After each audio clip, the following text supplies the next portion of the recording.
Clara, this is Mike. Mike, this is Clara. Siya ba yung titingin ng baril? Baril? Anong baril, Jill?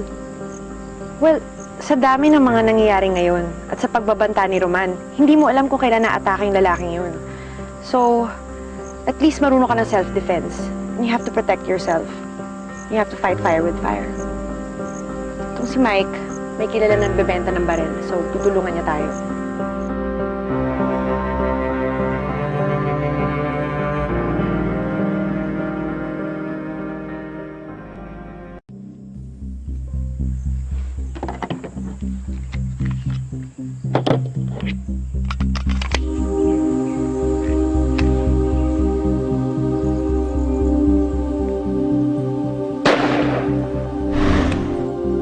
Wag na wag pa akong susubukan.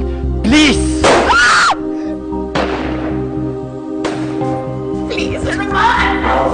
Tama na! Ayaw ka ba? Wag! Hubad sabi! Kahit anong gawin mo, sa akin ka pa rin babagsak. Judith, really pissed me off!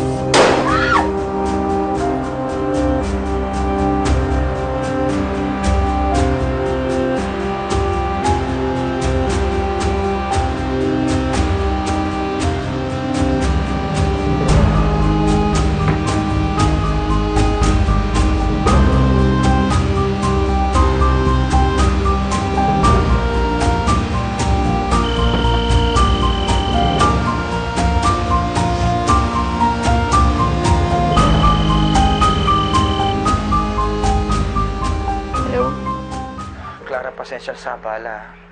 Pero tinatanong kasi ng abogado kung pwede kang makausap tungkol dun sa kaso na sasampa natin laban kay Raquel.